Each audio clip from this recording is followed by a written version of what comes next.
दिखावे वाली बात है, किसी पे कोई फर्क नहीं पड़ता आप कौन सी गाड़ी में जा रहे हो। फर्क तब पड़ता है जब आप किसी को कुछ दे रहे हो। पैरेलल रूट्स हैं, उनके बारे में जानकारियां लेके चलें कि अगर एक रूट बंद हो गया तो आप दूसरे से निकल सकें। लेकिन आपको सिर्फ वो नज़ारा देखकर मुझे लगता है कि एकदम से ये माइंड मेकअप नहीं कर लेना चाहिए कि हमें भी वहीं जाना है, क्योंकि वहां तक पहुंचने की परेशानियां और वो। जय मां गंगे हर हर Gange. Hello everyone, welcome back to OG expert.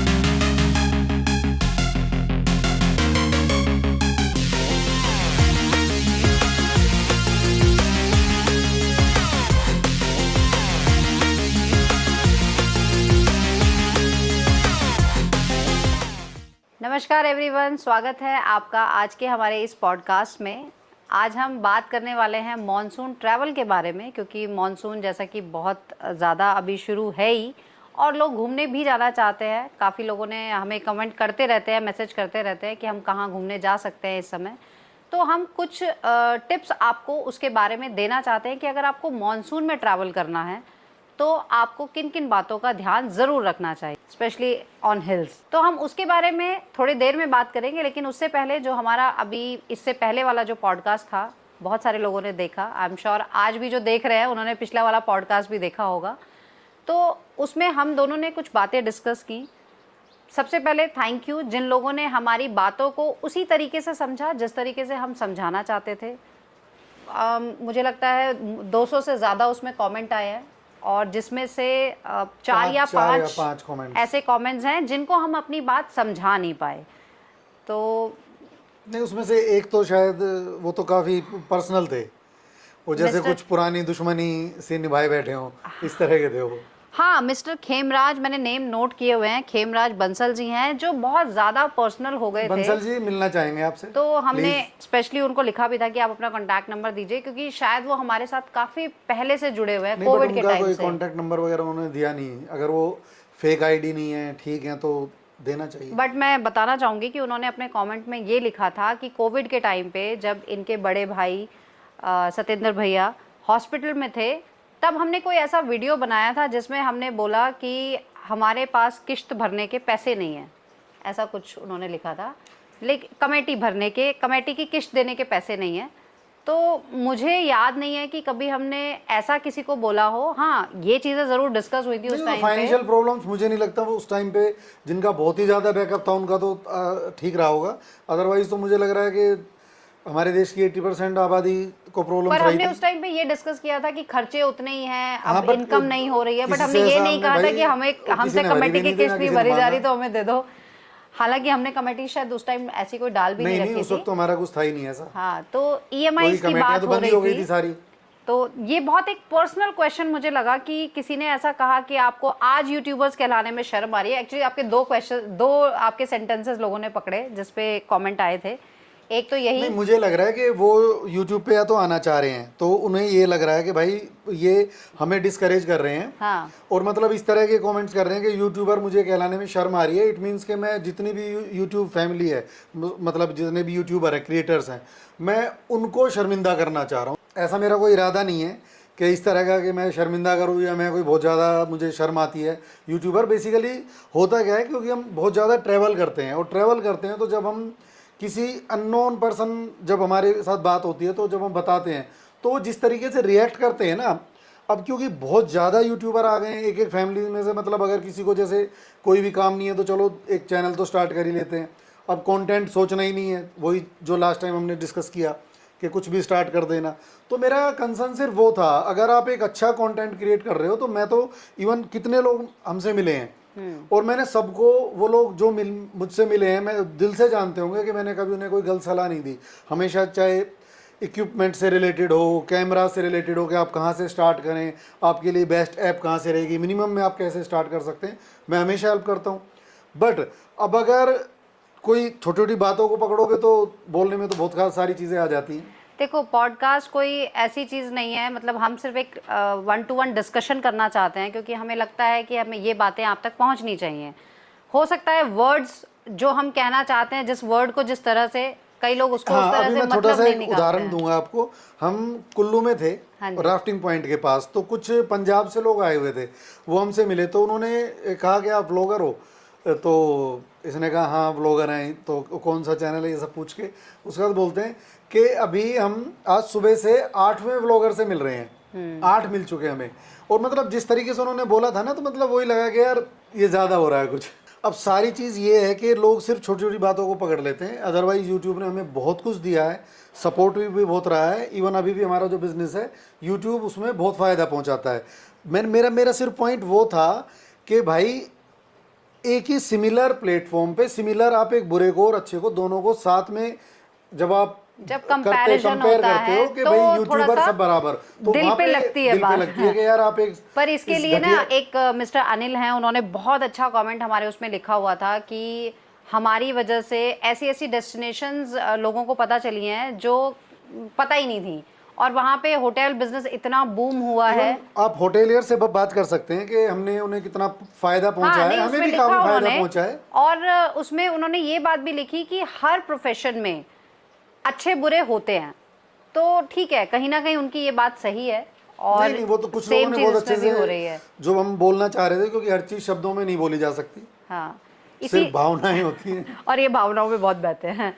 दूसरी चीज़, बहुत सारे जो नए यूट्यूबर्स इस प्लेटफॉर्म पर आए, उन्होंने कमेंट स्पेशली करके हमें लिखा भी कि वो बहुत हार्ड वर्क कर रहे हैं, बहुत मेहनत कर रहे हैं, इवन कंटेंट बहुत अच्छा है। किसी ने लिखा कि हमारा स्पिरिचुअल कंटेंट है, कुछ ट्रैवल में भी हैं। तो देखो, खर्चा भी होता है सबका, मेहनत भी लगती है, और कंटिन्यूसली अगर कोई काम कर रहा है मेहनत से, लेकिन उसके बाद भी उनको सक्सेस नहीं मिल रही, तो दुख होता है। नहीं, अभी मैं आपको बताऊंगा कि कुछ चैनल्स हैं यूट्यूब पे जो बच्चों की पढ़ाई से रिलेटेड लेसन्स बड़े अच्छे से टीचर्स बहुत आपको, अच्छे से मतलब सिखाते बच्चों को क्लास में नहीं समझ आएगा, उससे अच्छा वो अपने हमारे बच्चे भी चैनल देखते पे हैं। समझा देते हैं। हमारे बच्चे खुद उनसे मतलब उनके वीडियोस देख के चीज़ों को समझते हैं। उनके उतने ना तो सब्सक्राइबर्स हैं, ना उनके उतने अच्छे व्यूज़ हैं।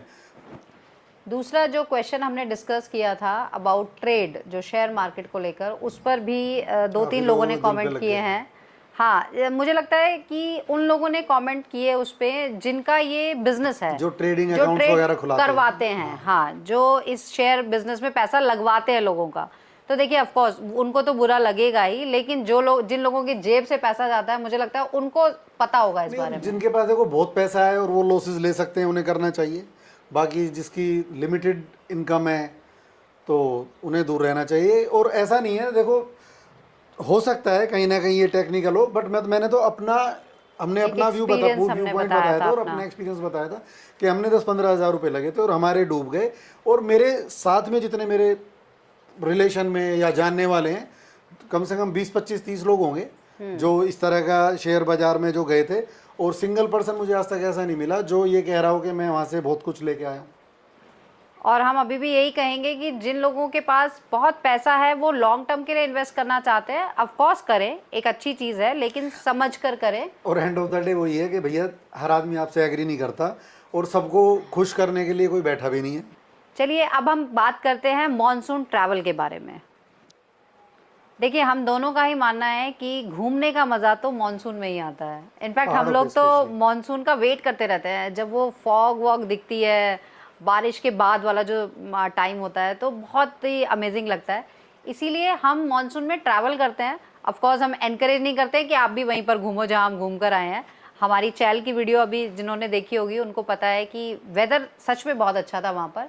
लेकिन कुछ चीज़ों का हमें हमेशा ध्यान रखना चाहिए, जैसे कि मुझे लगता है हमें बहुत छोटे छोटे बच्चों को भी कई बार ना लोग जैसे चारधाम यात्रा पे भी ले जाते हैं, गोदी वाले बच्चों को भी, इन्फेंट्स जिन्हें कहते हैं। प्रॉब्लम भी होती है, उनके छोड़ के कहाँ जाएं। नहीं, वो ठीक है, लेकिन बट अगर हाँ, अवॉइड करना पॉसिबल हो, चाहिए। जैसे जो लोग न्यूक्लियर फैमिली में हैं उनका तो चलो उनको साथ लेके ही जाना पड़ेगा, लेकिन जो जॉइंट फैमिली में है, बहुत छोटे बच्चों को अपने साथ ऐसे ट्रिप्स पे ना लेके जाएं। तो थोड़ा वो रिस्की हो सकता है, क्योंकि पता नहीं आपको रास्ते में आप कहाँ स्टक हो जाएं। आप सर्वाइव कर सकते हैं, लेकिन छोटे बच्चे के लिए आपको बहुत सारी चीज़ें चाहिए होती हैं, और हर चीज़ आप कैरी नहीं कर सकते हैं। दूसरी चीज़, चलने से पहले वेदर कंडीशन, यानी कि वेदर फॉरकास्ट उस जगह का जहाँ पर आप घूमने जाना चाह रहे हैं, वो आप ज़रूर चेक कर लें। हालांकि मुझे लगता है हम भी कितनी बार चेक करते हैं, सेम वो नहीं गलत मिलता है, निकलती हैं। सेम नहीं मिलता है, लेकिन फिर भी एक माइंड में पता चल जाता है कि एक ये रहता है कि हाँ ठीक है, नहीं, एटलीस्ट वेदर फॉरकास्ट जब ठीक है, हम ट्रेवल स्टार्ट करते हैं तो उस दिन का वेदर बता देता है कि आगे क्या मिलने वाला है। तो थोड़ा सा अंदाज़ा लग जाता है। तो इसीलिए बाकी कुछ टेक्निकल चीज़ें आप बताएंगे कि और क्या क्या चीज़ें व्हीकल से रिलेटेड क्या क्या चीज़ें लोगों जैसे उदाहरण के तौर पे मैं कहूँगा कि जैसे सपोज करो आप भीमताल लेते हैं, तो भीमताल जाने के 2-3 रास्ते हैं। एक आप नैनीताल की तरफ से जाते हो, एक आप इधर से हल्द्वानी की तरफ से जाते हो। दोनों ही रूट खैर हल्द्वानी से स्टार्ट होते हैं, एक थोड़ा पहले एक थोड़ा बाद में, और एक रूट और अलग है। तो ये जितने भी जब आप हिल्स पे जाओ या सपोज करो आप चैल की तरफ जा रहे हो, शिमला की तरफ, तो हर जगह के 2-3 रूट होते हैं। तो फैमिली के साथ या अकेले आप जब भी जा रहे हो, आप दोनों तीनों जो रूट हैं, पैरेलल रूट्स हैं, उनके बारे में जानकारियाँ लेके चलें कि अगर एक रूट बंद हो गया तो आप दूसरे से निकल सकें। दूसरी चीज़, आपको अपने व्हीकल की कैपेबिलिटीज़ पता होनी चाहिए। क्योंकि होता क्या है कि हमें दिख रहा है कि मेरे गाड़ी के टायर बिल्कुल ठीक हैं, मतलब गुड्डी बोलते हैं, जो टायर दिख रहा है कि अभी घिसा नहीं है, बट वो टायर 5 साल से ज़्यादा पुराना हो चुका तो टायर फटने लगता है, रबड़ हार्ड हो जाती है। कई लोगों की गाड़ियां बहुत ज्यादा यूज नहीं होती हैं, लेकिन एकदम से वो लेके धूप में खड़ी खड़ी बर्बाद हो जाती हैं, वो लेके फिर एकदम से वो चले जाते हैं पहाड़ों पे। जब एक्सीडेंट होता है ना, तो बड़े माइनर कारण होते हैं उस एक्सीडेंट के, जो कभी सामने ही नहीं आते।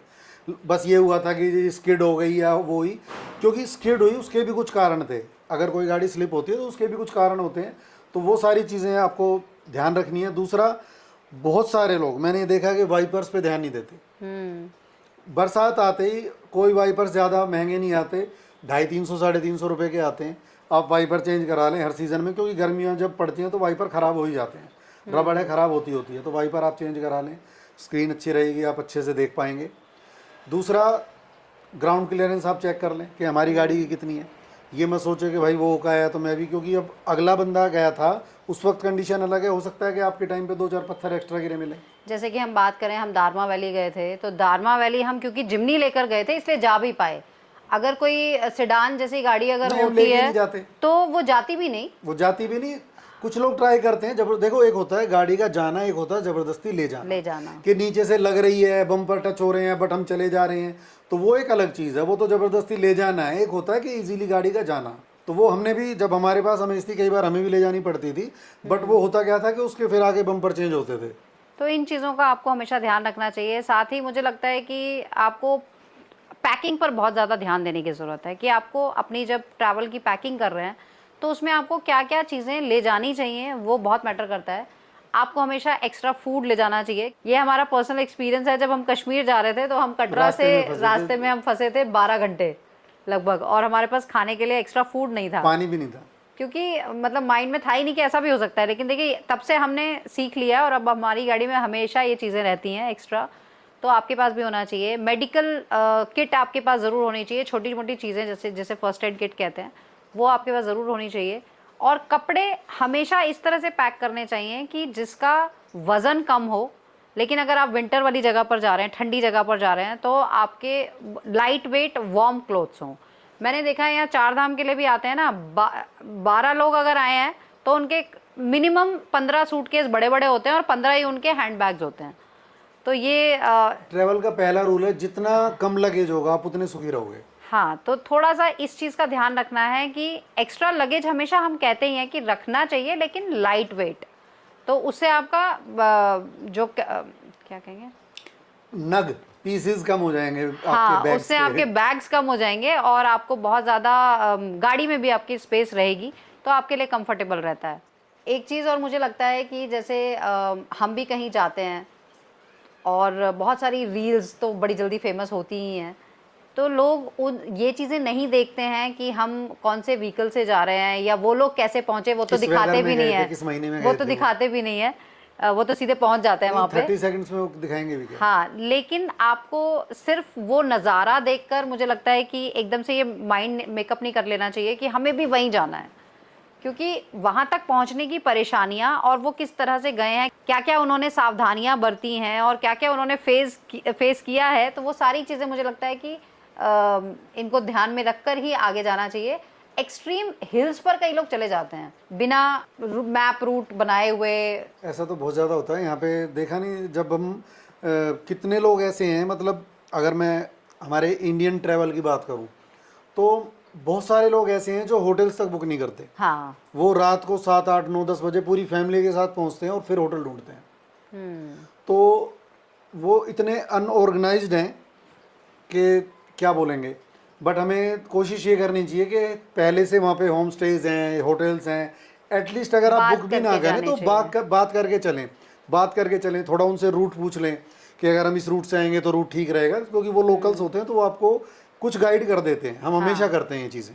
हालांकि ये गाइड वाला काम हम आपके लिए करते हैं, ज़्यादा से ज़्यादा हम आपको इन्फॉर्मेशन देते हैं, लेकिन आप सारी हमारी वीडियोस देखकर या हमारी डेस्टिनेशंस पर तो नहीं जाते हैं, दूसरे लोग जो दिखाते हैं उन पर भी जाते हैं, तो वहाँ के बारे में भी अच्छे से आपको नॉलेज होनी चाहिए, मुझे ऐसा लगता है। साथ ही बहुत एक्सट्रीम हिल्स पर आप अगर जाते हैं तो आपको नाइट में ट्रैवल नहीं करना चाहिए, डे लाइट में ट्रैवल स्पेशली इन करना मानसून चाहिए, तो बिल्कुल भी नहीं। क्योंकि रात में वैसे ही विजिबिलिटी कम होती है, दिन में फिर एटलीस्ट दिख तो जाता अगर है। बारिश हो रही है, कोई गड्ढा है, आपको दिखेगा ही नहीं, उसमें तो पानी पानी दिखेगा। तो ये तो बहुत सारी चीज़ें मुझे लगता है हमने आपको बताई हैं रिलेटेड टू मॉनसून ट्रैवल, कि अगर आप मॉनसून में ट्रैवल करना चाहते हैं तो किन किन बातों का आपको ध्यान रखना चाहिए। लेकिन ओवरऑल ट्रैवल से रिलेटेड बहुत सारी माइंड में हमारे बातें चलती रहती हैं, कुछ अभी आपके मन में भी चल रहा है मुझे लग रहा है, आप क्या नहीं, बताना चाहते हैं? मेरे मन में ये चल रहा है कि अभी कुछ कमेंट्स ये मुझे पढ़ के बताती रहती है, तो पता चलता है कि लोगों का जो क्राइटेरिया है अबाउट ट्रैवल, लोगों को ऑफ बीट लोकेशन चाहिए, बिल्कुल। सस्ता चाहिए, हाँ। लग्जूरियस चाहिए। तो सारी चीज़ें तो मिलनी नहीं है। अगर आप ऑफ बीट की बात करें तो ऑफ बीट के लिए आपको ख़राब रास्ते भी मिलेंगे, ख़राब रास्ते मिलेंगे, एक लंबे सफ़र के बाद आप पहुंचोगे, और तब बहुत आपको ज़्यादा सुविधाएं वहाँ नहीं ज़्यादा मिलती हैं सुविधाएं ऐसे। आपको नहीं मिलेंगी। तो अगर आपको सिर्फ नेचर को अगर महसूस करना है, नेचर को फील करना है, तो फिर इन सब चीज़ों को आप छोड़ दो। आपको लंबा ट्रैवल भी करना पड़ेगा, आपको ख़राब रास्तों पे भी जाना पड़ेगा, और लग्जरी तो छोड़ ही दो। तो लेकिन उसके बाद जो एक्सपीरियंस होगा वो अल्टीमेट होगा। अल्टीमेट वो होगा। फिर सारा पता है मैन टू मैन है ये, कि आपको एक्चुअली चाहिए चाहिए क्या। क्या। क्योंकि बिल्कुल। हमने ऐसे लोग भी देखे हैं जिनका मतलब जब वो गाड़ी में बैठते हैं तो बोतल खुल जाती हैं, नशे में ही पहुंचते हैं, नशे में ही आ जाते हैं, तो मुझे उन्हें नहीं पता लगता ही नहीं होता कि हम कि कहाँ वो घूम के कहाँ आए गए हैं। कहाँ नहीं गए। तो वो तो एक अलग ही लेवल हो गया। बट हाँ, जो असली ट्रैवलर है, जो एक पहाड़ में जा रहा है एक शांति के लिए, उसे तो शांति को पाने के लिए थोड़ी मेहनत करनी पड़ेगी। और एक चीज़ और, मैं स्पेशली एक सजेशन है, मानो तो अच्छा है, ना मानो तो भी कोई इशू नहीं है। मैंने बहुत सारे लोगों को देखा है इन स्पेशली इन हिल्स, कि भाई जिनकी जो सनरूफ में से मतलब बच्चों को निकालेंगे, बड़े बड़े लोग भी, मतलब इवन बड़े अच्छे खासी एज है फिर भी वो सनरूफ से निकले हुए हैं। तो पहली बात तो ये सनरूफ बहुत डेंजरस है। बहुत डेंजरस है। आप जब पहाड़ों पे सफर करते हैं तो कहीं से भी पत्थर गिर सकते हैं, पत्थर गिर सकते हैं, आगे से पेड़ आ जाते हैं पेड़ आ एकदम जाते से, हैं, और पता नहीं आप कहाँ आपको ब्रेक कितने लगाने भी पड़ परफेक्ट जाएं। हो, गाड़ी की आने वाले टाइम में कंडीशन क्या होगी आपको नहीं पता। आप पूरी की पूरी बच्चों की जान को जोखिम में डालते हैं। तो प्लीज़ एक सजेशन है, बिल्कुल भी सनरूफ से बाहर ना निकलें। रील बनाने के लिए लोग निकलते हैं, वो करते हैं, वो सब चीज़ें ना करें तो बहुत अच्छा है। या फिर ऐसी लोकेशन ढूंढें जहां आपको 100% आप श्योर हैं कि ये सेफ है, तो वहां पर जाकर आप अपनी रील बनाएं। मसूरी से जब हम आते हैं तो मतलब ये आप लगा लो 5 से 10 गाड़ियों में से लोग बाहर होते हैं। हाँ, इवन और वो तो हमने तो यहाँ देहरादून में भी देखे हैं, देहरादून में भी ऐसे ही हाँ, घूमते रहते हैं, मार्केट जबकि में वो निकले एक हुए हैं वेदर भाई। अच्छा हो तो मजा आता है। और लेकिन पता है, एक अगर जहाँ तक दिखावे वाली बात है, किसी पे कोई फर्क नहीं पड़ता आप कौन सी गाड़ी में जा रहे हो। फर्क तब पड़ता है जब आप किसी को कुछ दे रहे हो। तो देखिए, मुझे लगता है कि ओवरऑल हमने आपको बहुत सारी बातें ट्रैवल के बारे में भी बताई हैं, हमेशा बताते ही रहते हैं, अपने वीडियोस में भी दिखाते हैं। जिसका आपको ध्यान रखना है कि कहीं भी आप घूमने जाएं, स्पेशली इन एक्सट्रीम लोकेशंस, तो आपको ये जो जगह जगह कूड़ा फेंकते रहते हैं ना अपनी गाड़ी से बाहर, वो प्लीज़ नहीं करें। जो बियर कैन्स होती हैं, बॉटल्स होती हैं, आप ऐसे ही छोड़ के आ जाते हैं जहाँ भी पीते हैं, तो उन्हें आप अपने साथ लेकर आ जाएं, बस इतना सा काम करना है आपको। और नेचर को बिल्कुल भी ख़राब नहीं करें, उसे बचा कर रखें, यही हमारे साथ रहने वाली है। हमारी आने वाली पुश्तें हैं, हमारे जो बच्चे हैं, ताकि वो भी इस नेचर को उतना एंजॉय कर सके। क्योंकि अब क्लाइमेट पहले से बहुत ज़्यादा चेंज हो चुका है। पहले 5-6 दिन धीरे धीरे बारिश होती रहती थी, अब वो चीज़ें ख़त्म हो चुकी है। अब तो एकदम बारिश होती है और पूरे गांव के गांव बह जाते हैं। तो अब तो चीज़ें बहुत बदल रही हैं। तो आपको और हमें तो बहुत हमें भी ज़्यादा बदलना पड़ेगा, हमें ही बदलना पड़ेगा, और चीज़ों को बचाने के लिए अब और ज़्यादा मेहनत करनी पड़ेगी। और ज़्यादा से ज़्यादा पेड़ लगाएं। तो मुझे लगता है ये सारी चीज़ें मिलकर एक सस्टेनेबल टूरिज्म को बस अगर हम कर पाएँ तो बना पाएंगे। आने वाली पुश्तों के लिए हम कुछ छोड़ पाएंगे, वरना तो मुश्किल है। तो इसी तरह के टिप्स हम आपको देते रहेंगे, ट्रैवल से रिलेटेड और भी बातें बहुत सारे हमारे माइंड में हैं, वन बाय वन आपके साथ डिस्कस करेंगे। कमेंट करके बताइए आज का ये पॉडकास्ट आपको कैसा लगा, और आशा करते हैं कि हम अपनी बात समझाने में आज सबको शायद सक्सेसफुल रहे हो। जल्दी मिलते हैं नए पॉडकास्ट में। जय मां गंगे हर हर गंगे। जय मां गंगे हर हर Gange. Hello everyone, welcome back to OG expert.